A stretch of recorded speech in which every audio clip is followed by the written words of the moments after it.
Hello, welcome back to my channel. If you're new here, my name is Patri, and in today's video I'm going to do a little tour of my reading journal, and I'm also going to show you the supplies I usually use to fill it in.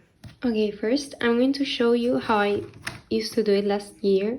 I used to write the title, when I started it, when I finished it, my score or rating, and the author. But this is not cute.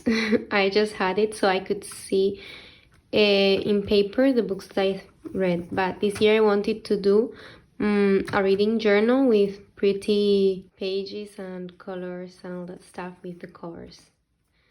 The first thing we have here is book series. These aren't all the book series that I've read. They're the ones that I wanted to finish this year or that I wanted to start this year. Some of them I haven't finished yet. Others have more books, but they're not out yet, so I haven't written them because I don't know the title. And here I have more space for more series. Here I have a TBR. It's not like a really great TBR. I just wrote the books that I thought I wanted to read this year from the top of my head, and that's what I wrote down. Some of them I have the first book from the series under the second one or things like that. And these titles aren't my favorite. Then here I have a yearly spread with every month and the releases in each month. I don't really do anything with this spread. Just if I find out that a book that I want to read is coming out, I'll just write it down and that's it. Here I have my Goodreads challenge.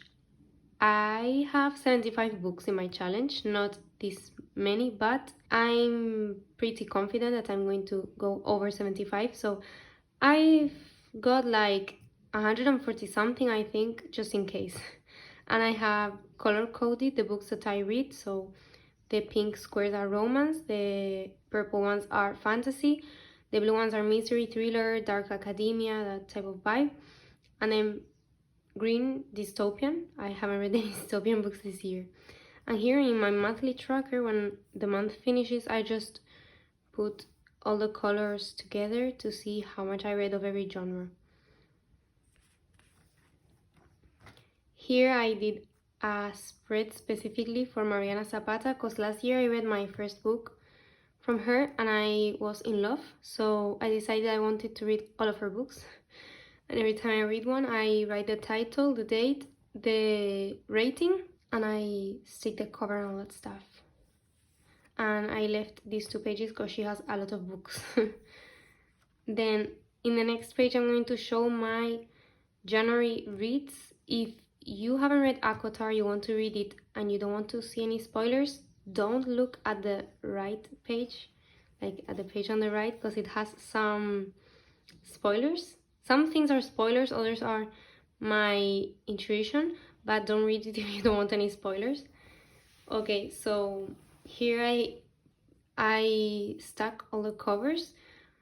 Every time I read a book, I just stick one and put the rating.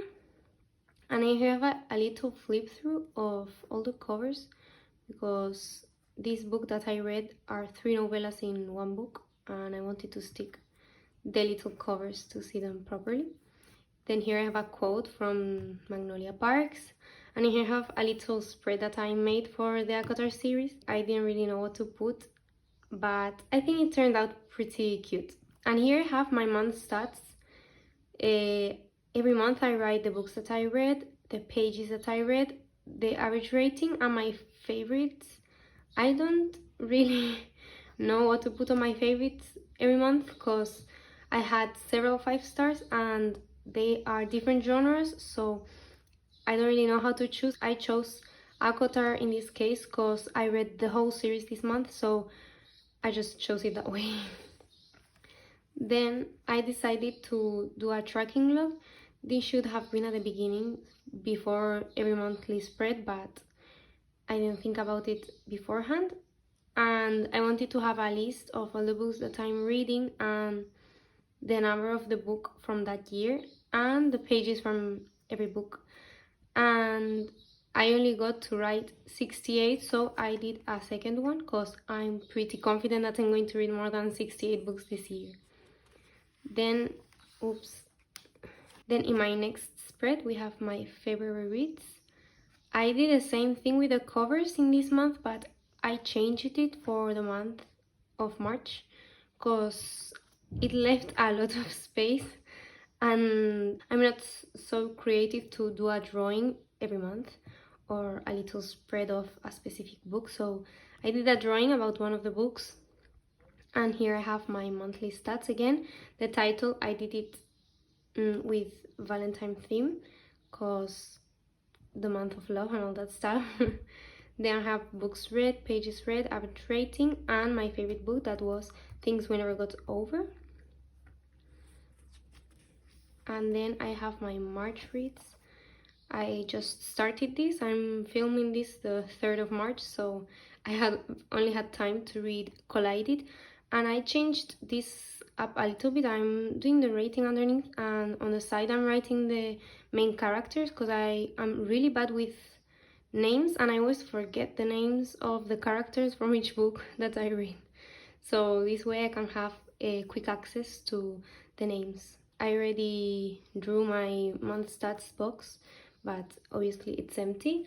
And then I have my last spread that I just did it 2 days ago, but I was really excited when I saw it on another reading journal from someone else on YouTube. I don't remember the name. I think it was Rachel Catherine, but instead of my 5-star reads, she had a Hall of Fame. But well, the same thing, different title. I did this pretty frame. I like it a lot, and I'm doing it simple, just writing the month and then writing the name of the book and the author on the side for every month.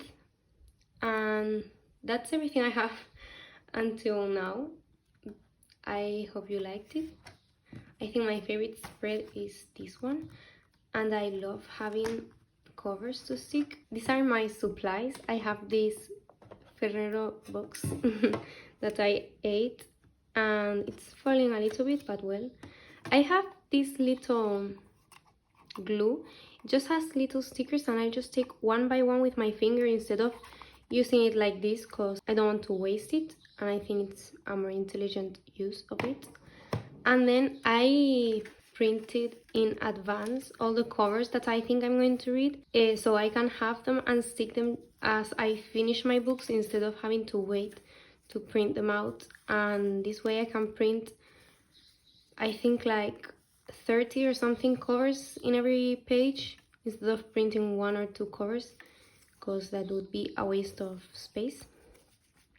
And then I have them next to me so I can just stick them whenever I finish a book. I also use these pastel felt tip pens that I bought from this brand on a random shop to write quotes or the names of the books in my tracking log. I use this pen, and to draw the stars, titles and all the other stuff that's like thicker black, I use this Staedtler permanent Lumocolor that has this tip. And before I use this, I usually try to do it first with a pencil. I have a rubber obviously in case I mess up, and a ruler because my bullet journal is not really a bullet journal because it doesn't have bullets, so it's just plain white paper, so I need to measure things out. Well, that was the tour of my reading journal and all the supplies I usually use. If you liked this video, give it a thumbs up, and if you have any ideas of videos you want to watch, you can leave it down in the comments. I'll see you next time.